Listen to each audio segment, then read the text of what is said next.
I never thought a simple act of kindness would spiral into the most uncomfortable situation of my life.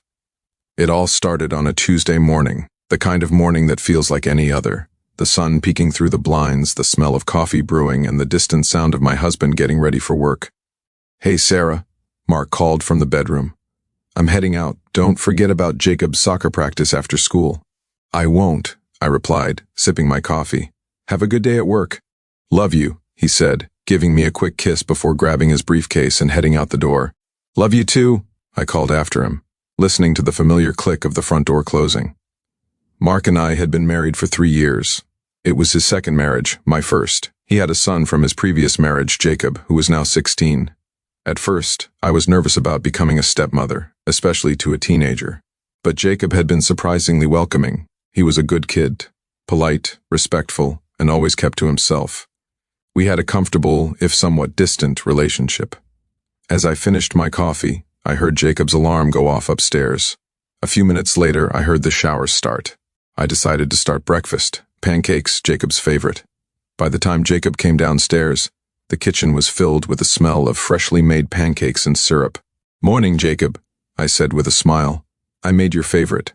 "Morning, Sarah," he replied, his voice still thick with sleep.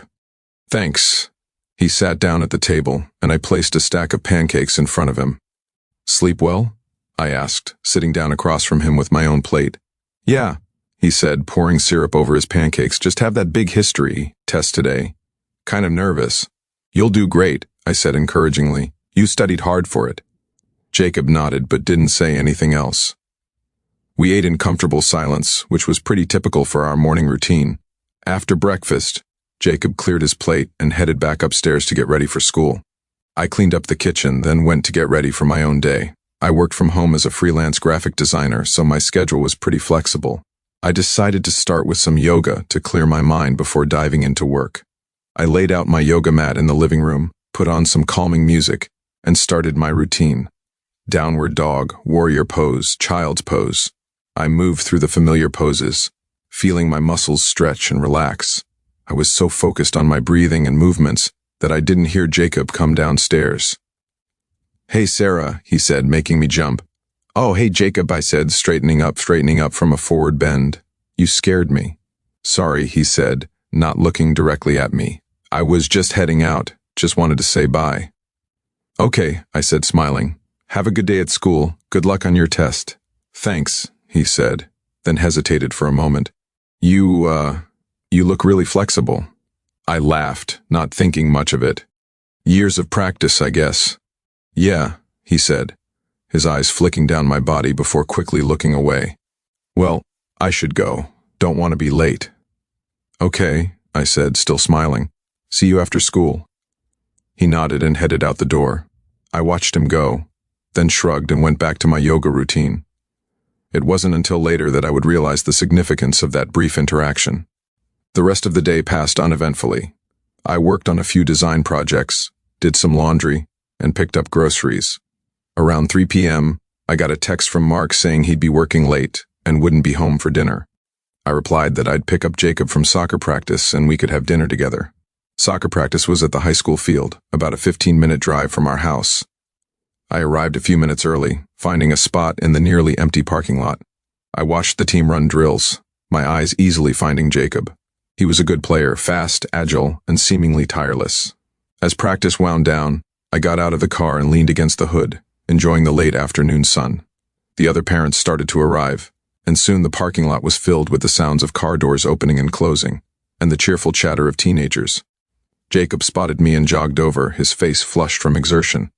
"Hey, Sarah," he said, grabbing his water bottle from his bag and taking a long drink.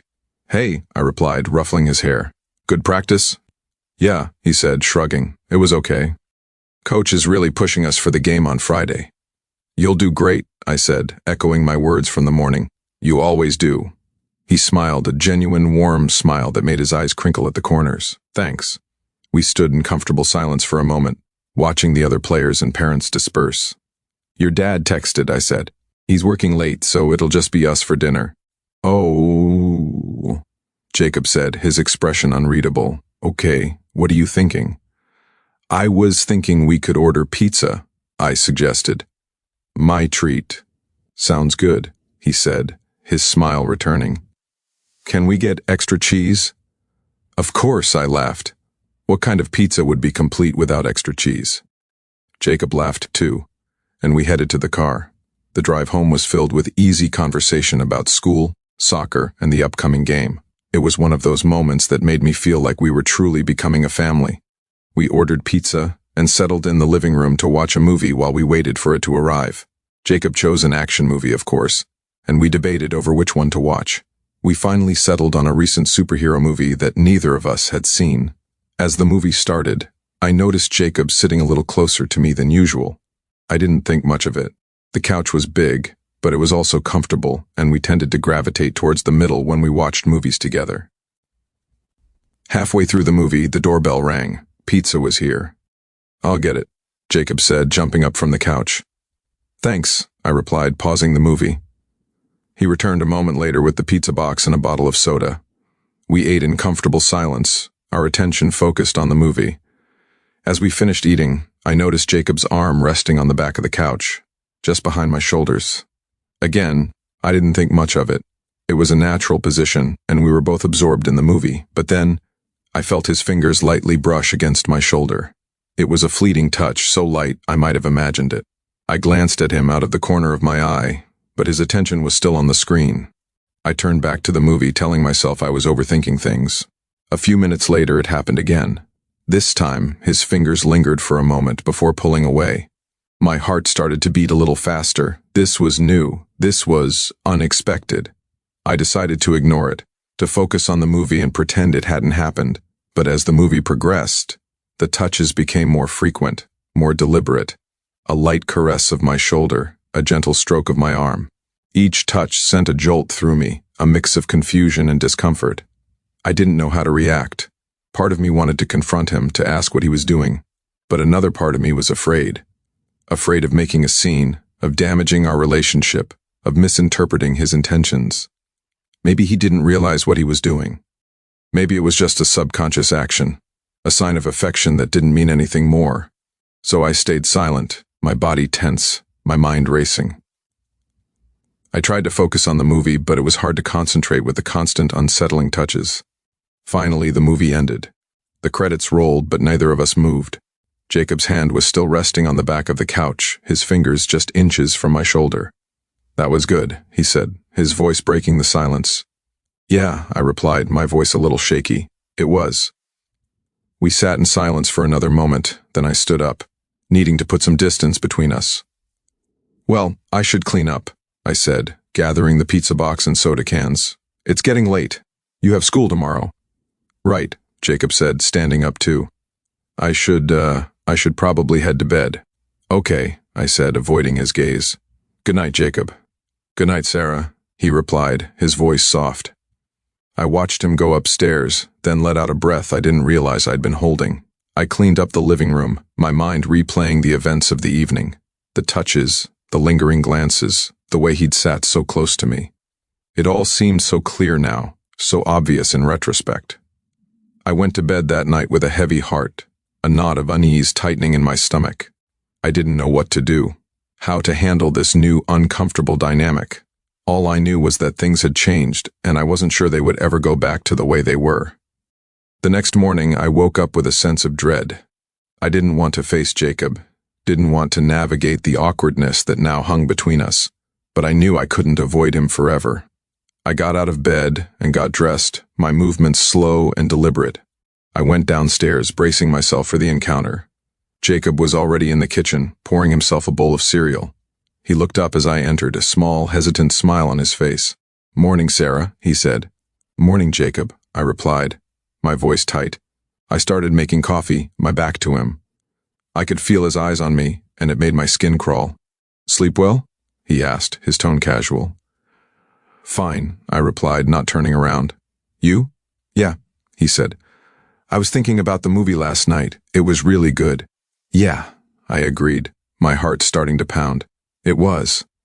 I especially liked the part where the hero saved the girl, he continued, his voice dropping slightly. It was really romantic. I froze, my hand on the coffee pot. This was it.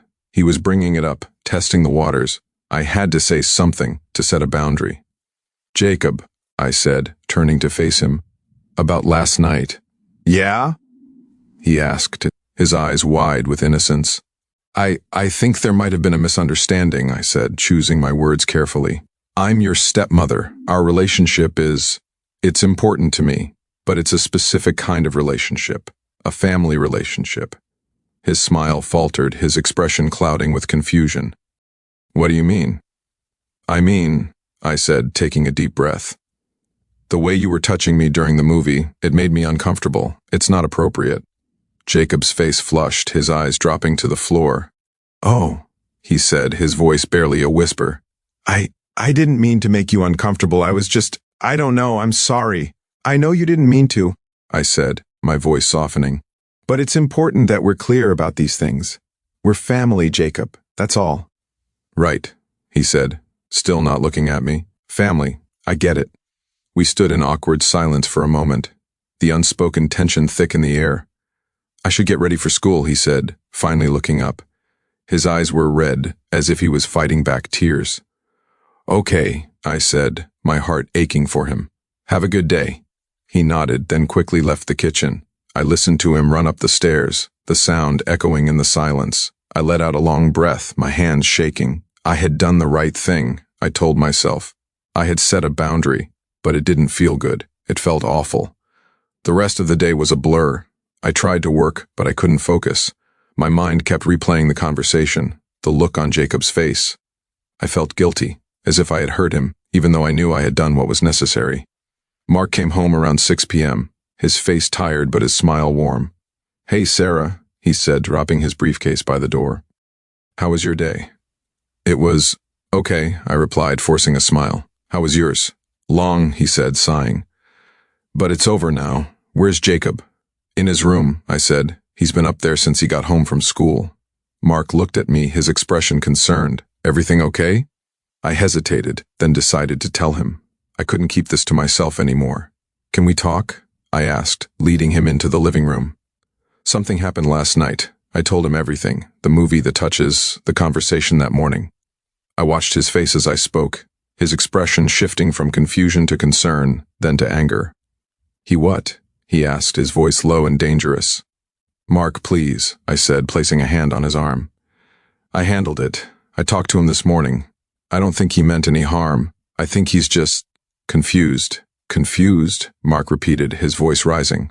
Sarah, he's 16. He knows better. This is not okay. I know, I said, my voice trembling. But I don't want to make a big deal out of it. I don't want to damage our relationship. Our relationship? Mark asked, standing up and starting to pace. What about your relationship with him? What about your comfort and safety? This is not acceptable, Sarah. I need to talk to him. Mark, please, I pleaded, standing up too. Don't, let me handle this. I'll talk to him again. I'll make it clear. He stopped pacing and looked at me, his expression conflicted. Are you sure? Yes, I said, though I wasn't sure at all. I'm sure. Just give me some time. He sighed, running a hand through his hair. Okay. But if this happens again, I'm stepping in. I mean it, Sarah. I know, I said, relieved. Thank you. He pulled me into a hug, his arms strong and reassuring. I love you, he said, his voice soft. I love you too, I replied, burying my face in his chest. We stood like that for a moment, then I pulled away. I should go talk to him. Okay, Mark said, his expression still concerned. I'll be here if you need me. I nodded, then took a deep breath and headed upstairs. Jacob's door was closed, but I could hear music playing inside. I knocked softly. Jacob? I called. Can I come in? The music stopped, and a moment later, the door opened. Jacob stood there, his eyes red and puffy. Hey, he said, his voice hoarse. Hey, I replied, my heart aching. Can we talk? He nodded, then stepped aside to let me in. His room was neat, as always, but there was a tension in the air that hadn't been there before. I sat on his desk chair, while he sat on the edge of his bed. We didn't say anything for a moment, the silence stretching between us. I'm sorry about this morning, I said finally. I didn't mean to upset you. You didn't, he said, though it was clear that he was lying. I was just surprised. I know, I said. And I'm sorry for that. But I meant what I said, Jacob. Our relationship is important to me, but it's a family relationship. That's all. I know, he said, his voice barely a whisper. I get it. I don't know. I guess I got confused. It's okay to be confused, I said, my voice soft. You're at a confusing age, but it's important to understand boundaries, to respect them. I do, he said, looking up at me. I respect you, Sarah. I really do. I'm sorry if I made you uncomfortable. It won't happen again. I believe you, I said, offering him a small smile. We're okay, Jacob. We're going to be okay. He nodded, a small, hesitant smile on his face. Okay. We sat in silence for another moment, then I stood up. I'll let you get back to your homework. Okay, he said, standing up too. Thanks, Sarah. For what? For understanding, he said, his voice soft. For not being mad. I'm not mad, I said, my heart aching for him. I just want us to be okay. We are, he said, his smile a little more confident this time. We're okay. I nodded, then left his room, closing the door softly behind me. I let out a long breath, a mix of relief and lingering unease. We had talked, we had cleared the air, but I couldn't shake the feeling that this wasn't over. The next few days were a strange mix of normalcy and tension. Jacob and I fell back into our usual routine. Breakfast in the morning, small talk in the evenings. But there was a new awareness between us, a carefulness that hadn't been there before.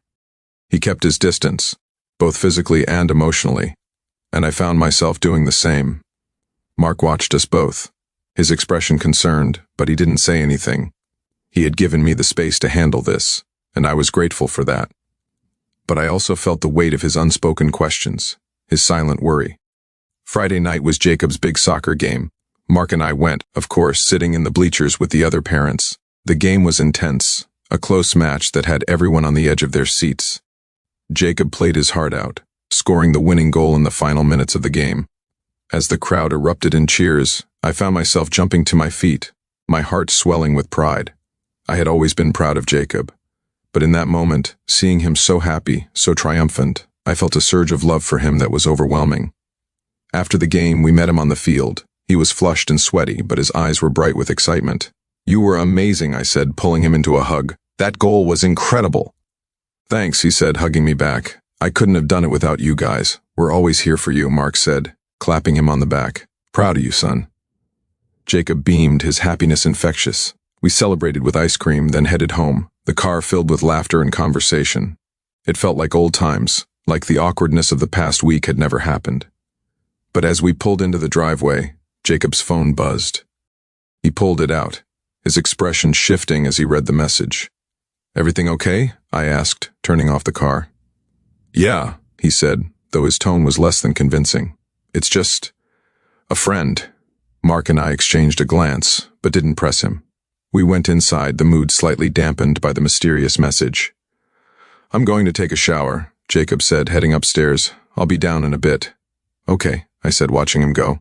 Don't be too long. He nodded, then disappeared up the stairs. Mark and I settled in the living room, the silence stretching between us.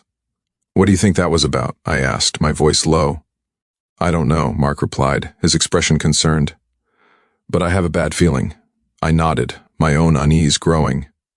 We sat in silence for a few minutes, then I heard Jacob's phone buzz again. I looked at Mark, my eyes wide. Should I? I started, but he was already standing up. I'll go, he said, his voice firm. Wait here. I watched him go upstairs, my heart pounding. A few minutes later, he returned, his face grim. What is it? I asked, standing up too. It's a girl, he said, his voice low. From his school. She's been sending him some inappropriate messages. Inappropriate how? I asked, my mind racing. Pictures, Mark said, his voice tight. And she's been asking him about us. About you. About me, I repeated, my blood running cold. What about me? She's been asking if he's attracted to you, Mark said, his voice barely a whisper. If he's ever tried anything. I felt like I couldn't breathe. The room started to spin, and I had to sit down. Sarah? Mark asked, his voice concerned. Are you okay? No, I said, my voice shaking. No, I'm not okay. This is bad, Mark. This is really bad, I know, he said, sitting down next to me and taking my hand. But we need to handle this. We need to talk to him. I know, I said, taking a deep breath, but What if he's been lying to us? What if he's not as confused as we thought? I don't know, Mark said, his expression grim, but we're going to find out. We sat in silence for a moment. Then Jacob came downstairs, his hair still damp from the shower. He stopped when he saw us, his expression wary. Everything okay? He asked, his voice cautious. We need to talk, Mark said, his voice firm. Sit down. Jacob's eyes flickered between us. Then he sat down on the couch across from us. What's going on? We saw the messages on your phone, Jacob, Mark said, his voice low and dangerous. From that girl.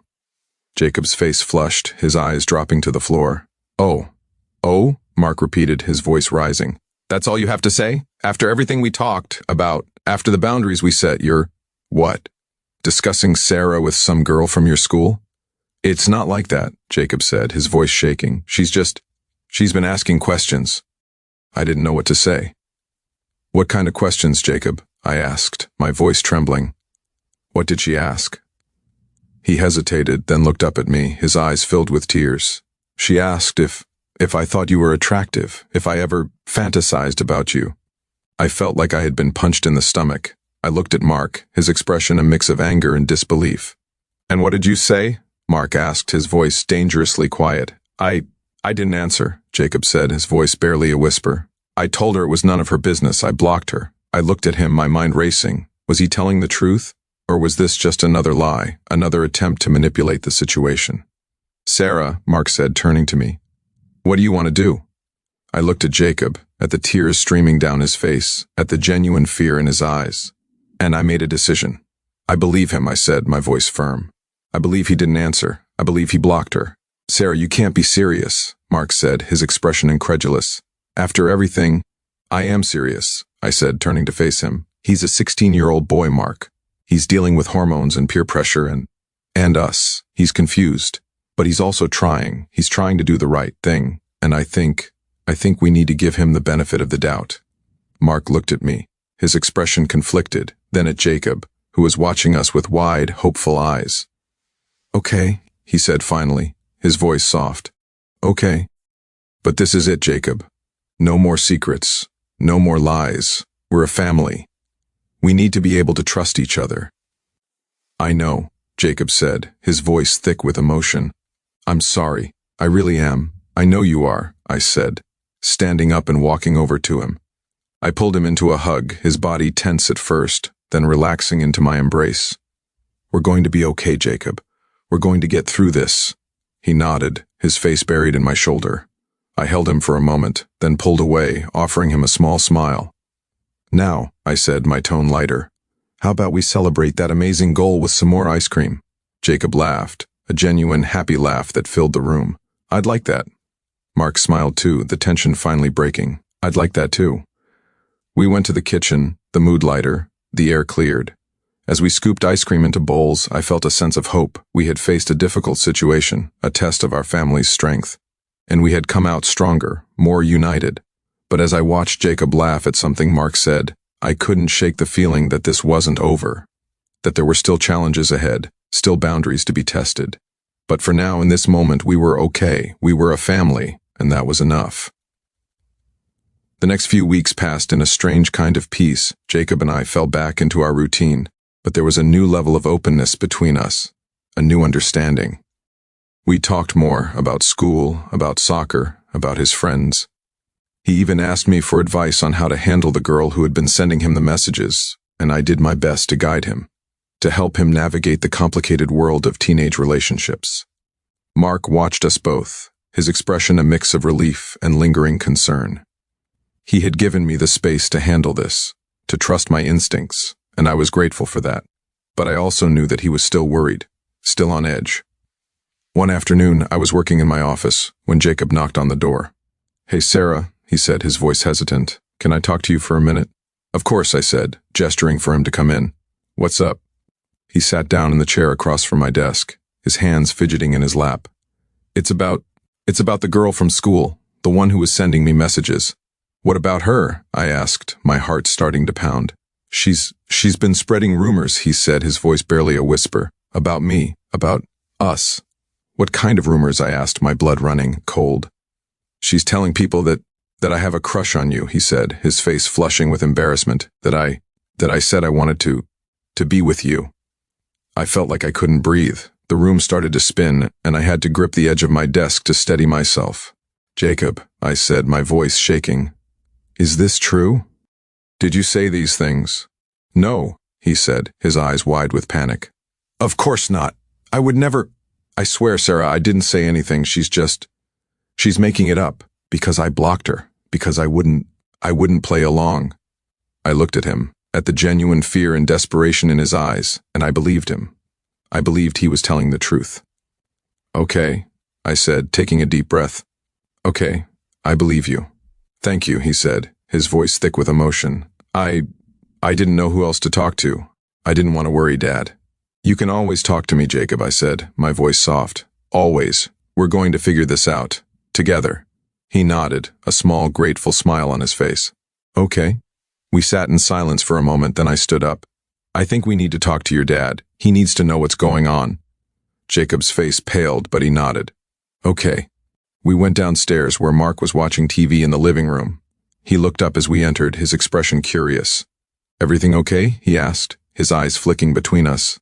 We need to talk, I said, my voice firm. It's about Jacob. Mark muted the TV, his full attention on us. I told him everything. The rumors, the girl's accusations, Jacob's denials. As I spoke, I watched his face, his expression shifting from confusion to concern, then to anger. This is unacceptable, he said, his voice low and dangerous. This is harassment. We need to do something. I agree, I said, my voice firm. But we need to be careful. We don't want to make things worse for Jacob. What do you mean? Mark asked, his expression confused.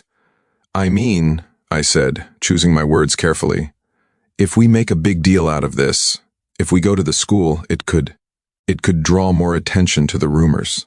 It could make things harder for Jacob. So, what do you suggest we do? Mark asked, his voice tight.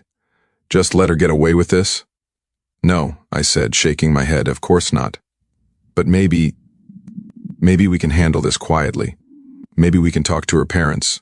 Or we can talk to her. Together. Mark looked at me, his expression conflicted, then at Jacob, who was watching us with wide, hopeful eyes. Okay, he said finally, his voice soft. Okay, we'll try it your way. But if this doesn't work, if this continues, we're going to the school. I mean it, Sarah. I know, I said, relieved. Thank you. He nodded, then turned to Jacob. We're going to get through this, son. I promise. Jacob nodded, his eyes filled with gratitude. I know. The next day, Mark and I went to the school to talk to the girls' parents. It was a difficult conversation, filled with denial and defensiveness on their part, but we stood our ground. We explained the situation, the rumors, the harassment. We made it clear that we expected it to stop, that we would not tolerate this kind of behavior. To our surprise, they listened. They were shocked, embarrassed, and apologetic. They promised to talk to their daughter, to make sure she understood the seriousness of her actions. We left the meeting feeling cautiously optimistic. We had done what we could, and now we could only wait and see if it would make a difference. Over the next few days, we watched Jacob closely, looking for any signs of change, any indication that the rumors were dying down. At first, there was no difference. He was still quiet, still withdrawn, still the target of whispers and sidelong glances in the hallways. But then, slowly, things started to change. The whispers faded. The glances became less frequent. Jacob started to come out of his shell, to laugh and joke with his friends again. He even started talking about a girl in his math class, a girl he thought was cute. One afternoon, he came home from school with a big smile on his face. What's got you so happy? I asked, my heart swelling with relief. Jessica asked me to the dance, he said, his eyes bright with excitement. The spring dance? She asked me. Jessica? I asked, my mind racing. The girl from your math class? Yeah, he said, his grin widening. Can you believe it? I can, I said, pulling him into a hug. I'm so happy for you, Jacob. Thanks, he said, hugging me back. I was wondering if you'd help me pick out a suit and a corsage for her. I don't know anything about that stuff. Of course, I said, my heart aching with love for him. I would love to. We spent the next few weeks preparing for the dance, shopping for a suit, picking out a corsage, planning the perfect evening. It was a joyous, exciting time, a welcome distraction from the stress and tension of the past few months. The night of the dance, Jacob was a bundle of nerves and excitement. He looked handsome in his new suit, his hair neatly styled, a small box containing the corsage clutched in his hand. "You look great," I said, straightening his tie. "Jessica is going to be so impressed." "Thanks," he said, his voice a little shaky. I'm really nervous." "That's normal," I said, offering him a reassuring smile. "Just be yourself. That's all you can do." He nodded, then took a deep breath. "Okay, I can do this." The doorbell rang, and Jacob's eyes widened. "She's here. I'll get it," I said, heading to the door. Jessica was standing on the porch, looking beautiful in a pale blue dress. Her eyes widened when she saw me, a flicker of recognition and uncertainty in her expression. "Hi," she said, her voice a little shaky. "I'm Jessica. I'm here to pick up Jacob." "It's nice to meet you, Jessica," I said, offering her a warm smile. "Jacob's just getting ready. He'll be down in a minute." "Okay," she said, her shoulders relaxing a little. "Thank you." We stood in awkward silence for a moment. Then Jacob came downstairs. His eyes lit up when he saw Jessica, and hers did the same. "Wow," he said, his voice filled with awe. "You look amazing." "You too," she replied, her cheeks flushing. "You look really handsome." They stood there for a moment, just looking at each other, lost in their own world. I felt a surge of happiness for Jacob, for this new exciting chapter in his life. "Well," I said, breaking the spell, "you two should probably get going. Don't want to be late." "Right," Jacob said, snapping out of his daze. "Let me just get your corsage." He disappeared into the kitchen, then returned a moment later with the small box. He opened it, revealing a delicate white orchid. "It's beautiful," Jessica said, her eyes wide with delight. Jacob carefully pinned it to her dress, his hands shaking slightly. "There," he said, his voice soft. "Perfect." They stood there for another moment, then I cleared my throat. "Have a great time, you two, and remember, curfew is midnight." "We will," Jacob said, offering me a grateful smile. "Thanks, Sarah." "Anytime," I replied, my heart swelling with love for him. They left, and I watched them go, a mix of happiness and nostalgia washing over me. I remembered my own high school dances, the excitement, the nerves, the awkwardness. It was a special time, a time of firsts and new experiences. I went back inside, the house feeling quiet and empty. I settled on the couch with a book, but I couldn't focus. My mind kept drifting back to Jacob, to the journey we had been on, the challenges we had faced, the progress we had made. It hadn't been easy. There had been moments of doubt, of fear, of uncertainty, but we had faced them together, as a family, and we had come out stronger, more united. As the clock ticked closer to midnight, I found myself getting nervous, a mother's worry creeping in. I checked my phone, half expecting a call or a text, but there was nothing. At 11:55 p.m., the doorbell rang. I jumped up, my heart pounding, and opened the door to find Jacob and Jessica standing on the porch, their faces flushed with happiness. "Hey," Jacob said, his voice bright. "We're a little early, I hope that's okay." "It's more than okay," I said, relief flooding through me. "Did you have a good time?" "It was amazing," Jacob said, his eyes shining. "The best." "I'm so glad," I said, turning to Jessica. "It was lovely to meet you, Jessica." "You too," she said, her smile warm. "Thank you for having me." Jacob walked her to the car, then came back inside, his face still glowing with happiness. "So," I said, my tone teasing, "tell me everything." He laughed, a genuine happy laugh that filled the room. "It was great, Sarah, really. We danced, we talked, we had a really good time." "I'm so happy for you, Jacob," I said, pulling him into a hug. "You deserve it." "Thanks," he said, hugging me back. "For everything, for believing in me, for helping me through everything. Always," I said, my voice thick with emotion. "We're family, Jacob. That's what families do." We stood there for a moment, just holding each other, the unspoken love and gratitude passing between us. Then he pulled away, a small, shy smile on his face. "Well," he said, his voice a little shaky, "I should probably get to bed. I'm exhausted." "Okay," I said, my heart aching with love for him. "Good night, Jacob." "Good night, Sarah," he replied, then headed upstairs. I watched him go, then let out a long breath, a mix of relief and overwhelming love. We had come so far, faced so much, and emerged stronger, more united. And as I stood there in the quiet house, I knew with a certainty that filled my entire being that we were going to be okay. We were a family. And that was everything. The next morning I woke up to the smell of coffee and the sound of sizzling bacon. I smiled, knowing Jacob was up and making breakfast. It had become a weekend tradition, his way of saying thank you, of showing his appreciation. I got out of bed and got dressed, then headed downstairs. Jacob was at the stove, flipping pancakes with a concentration that made me smile. "Morning," I said, pouring myself a cup of coffee. "Something smells good." "Morning, Sarah," he replied, not looking up from the stove. "I'm making your favorite, blueberry pancakes." "My hero," I said, my tone teasing. "What's the occasion?" "No occasion," he said, finally looking up at me. "Just wanted to do something nice. For you." My heart swelled with love for him. "You don't have to do that, Jacob. You know that, right?"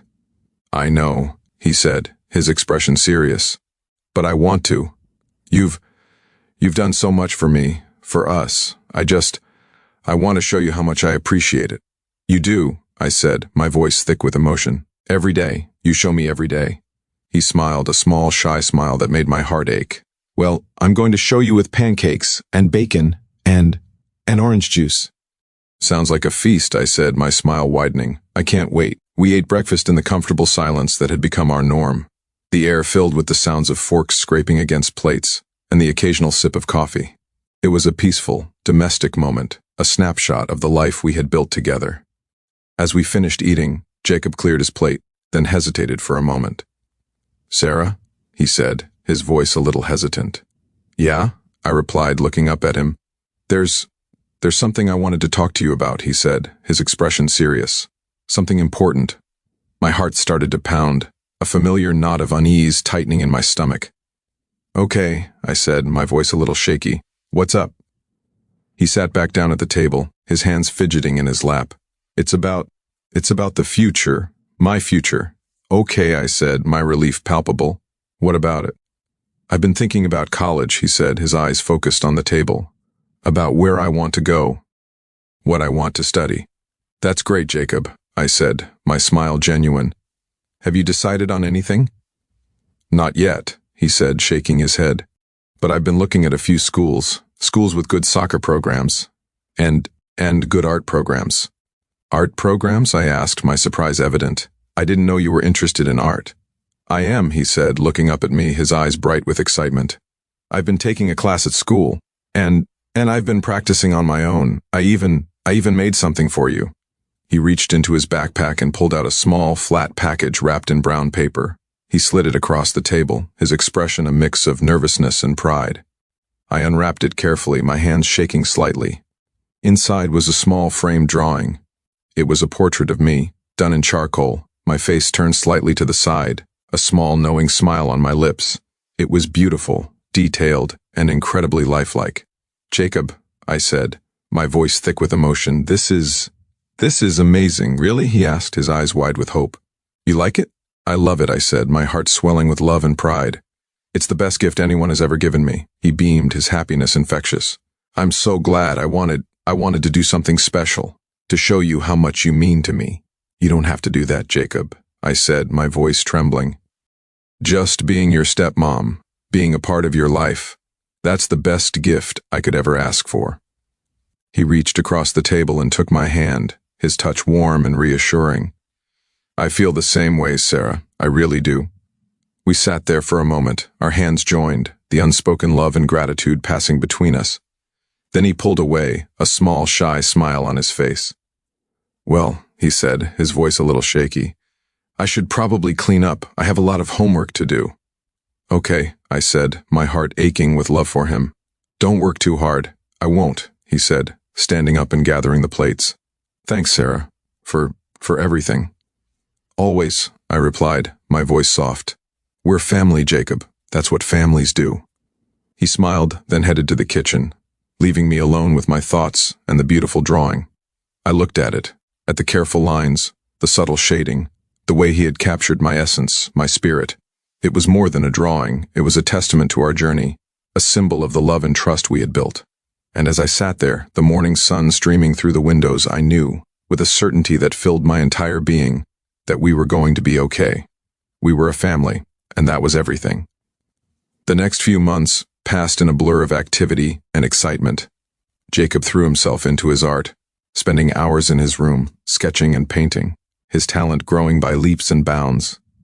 He also focused on his schoolwork, his grades improving, his future taking shape. Mark and I watched him with pride and relief, the tension and uncertainty of the past year fading into memory. We were a family, strong and united, facing the future together. One afternoon, I came home from a meeting with a client to find Jacob sitting on the couch, a stack of college catalogs spread out around him. "Hey," I said, dropping my bag by the door. "What's all this?" "College stuff," he replied, not looking up from the catalog in his lap. "I'm trying to narrow down my choices." "Any luck?" I asked, sitting down next to him. "A little," he said, finally looking up at me. "There's one school I'm really excited about. It's in California. They have a great art program and a really good soccer team." "California?" I repeated, my heart sinking a little. That's far away." "I know," he said, his expression serious, "but I think it's the right place for me. The program is amazing, and I think it would be good for me to get away, to experience something new." I looked at him, at the hope and excitement in his eyes, and I knew he was right. He needed this, needed to spread his wings, to find his own path. "Okay," I said, my voice a little shaky. "Okay. If it's what you really want, then I support you." "Really?" he asked, his eyes wide with surprise. You're not upset?" "Of course not," I said, forcing a smile. "I'm proud of you, Jacob. I'm proud of the person you've become, and I'm excited to see what you'll do in the future." He pulled me into a hug, his arms strong and reassuring. "Thanks, Sarah, for everything. Always," I replied, my voice thick with emotion. "We're family, Jacob. That's what families do." We held each other for a moment, then he pulled away, a small, shy smile on his face.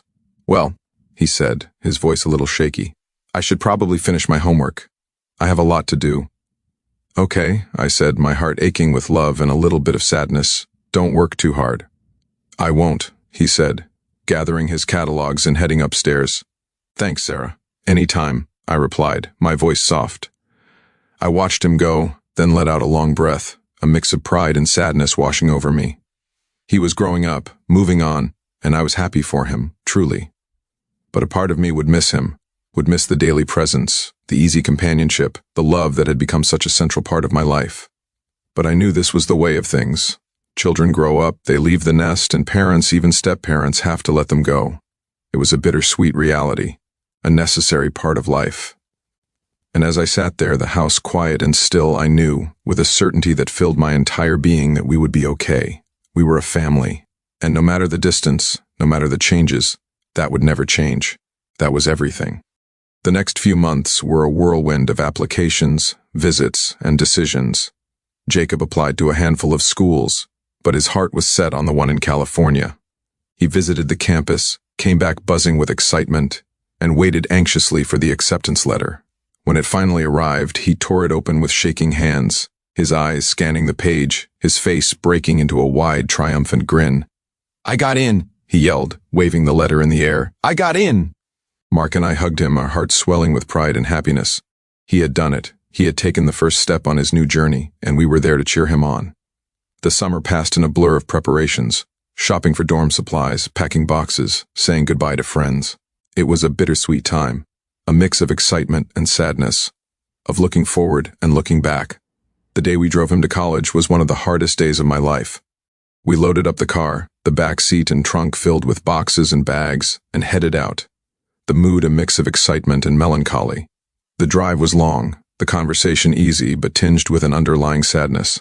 We stopped for lunch, then continued on, the miles ticking away, the future getting closer with each passing mile. We arrived at the campus in the late afternoon, the sun high in the sky, the air filled with the energy and excitement of move-in day. We found his dorm, unloaded the car, and started the process of setting up his new home. As we worked, I found myself getting emotional, my eyes welling with tears as I hung his favorite poster, as I made his bed, as I arranged his books on the shelf. This was it.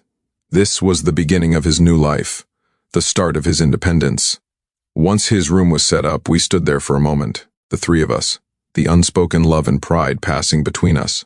"Well," Mark said, his voice a little shaky, "I guess this is it." "Yeah," Jacob said, his eyes filled with emotion. "I guess it is." I pulled him into a hug, my heart aching with love and sadness. "I'm going to miss you, Jacob. I'm going to miss you too, Sarah," he replied, his voice thick with emotion. More than you know. We held each other for a moment, then I pulled away, offering him a small, watery smile. You're going to do great, I know it. Thanks, he said, his eyes shining. For everything. Always, I replied, my voice soft. We're family, Jacob. That's what families do. Mark hugged him too. Then we stood there for another moment, the three of us, a family on the brink of change. Well, Jacob said, his voice a little shaky. I should probably let you go. I have a orientation meeting in a few minutes. Okay, I said, my heart breaking a little. Okay. We walked to the car, the silence heavy with unspoken emotions. We hugged one last time, then got in the car, watching as Jacob walked away, his figure getting smaller and smaller until he disappeared into the crowd. As we drove away, I felt a tear slide down my cheek. Mark reached over and took my hand, his touch warm and reassuring. He's going to be okay, Sarah, he said, his voice soft. We're going to be okay. I know, I replied, my voice thick with emotion. I know. And as we drove away, leaving Jacob to his new life, I knew, with a certainty that filled my entire being, that he was right. We were going to be okay. We were a family, and no matter the distance, no matter the changes, that would never change. That was everything. The first few weeks without Jacob were strange and quiet. The house felt empty, the silence echoing with his absence. I found myself listening for his footsteps, for the sound of his music, for the familiar cadence of his voice, but there was nothing. Mark and I fell into a new routine, a quieter, more subdued version of our old life. We had dinner together, watched movies, talked about our days, but there was a missing piece, a Jacob-shaped hole in our lives. We talked to him on the phone, of course, his voice a welcome comfort in the quiet house.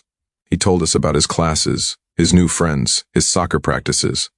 He sounded happy, excited, and a little overwhelmed, but he was adjusting, finding his way. One afternoon, I came home from a meeting with a client to find a package on the doorstep. It was addressed to me, the return address from Jacob's college. I carried it inside, my heart pounding with anticipation. I opened it carefully, my hands shaking slightly. Inside was a small, flat package wrapped in brown paper. I unwrapped it, my breath catching in my throat. It was a drawing, a beautiful, detailed portrait of the three of us, Mark, Jacob, and me. We were sitting on the couch, our arms around each other, our faces filled with love and happiness. It was a snapshot of our life, a testament to our journey, a symbol of the love and trust we had built. Tears welled in my eyes as I looked at it, at the careful lines, the subtle shading, the way he had captured our essence, our spirit. It was more than a drawing, it was a message, a reminder of the bond we shared, the love that would always connect us, no matter the distance. I called him, my voice thick with emotion. Hey, Sarah, he said, his voice bright. Did you get my package? I did, I replied, my voice trembling. Jacob, it's beautiful. Really? He asked, his voice filled with hope. You like it? I love it, I said, my heart swelling with love and pride. It's the best gift anyone has ever given me. I'm so glad, he said, his happiness infectious. I wanted to do something special, to show you how much I miss you guys. We miss you too, Jacob, I said, my voice thick with emotion. More than you know. We talked for a few more minutes, then hung up, the silence of the house feeling a little less heavy, a little less empty. I looked at the drawing, at the smiling faces, the loving embrace, and I knew, with a certainty that filled my entire being, that we were going to be okay. We were a family, and no matter the distance, no matter the changes, that would never change. That was everything. The months passed, the seasons changed, and Jacob thrived. He excelled in his classes, joined the soccer team, and made a new group of friends. He was happy, confident, and growing into the amazing young man I always knew he could be. Mark and I settled into our new life, our quiet, empty house slowly filling with new memories, new routines. We took up a new hobby, hiking, exploring the trails near our home, finding solace and connection in the beauty of nature. We visited Jacob for Parents' Weekend, the campus buzzing with energy and excitement. He gave us a tour, introduced us to his friends, and we watched him play in a soccer game, his skill and passion on full display. It was a proud, happy weekend, a reminder of the journey we had taken, the progress we had made. As we drove home, the car filled with the comfortable silence of a long weekend, I felt a sense of peace, of contentment.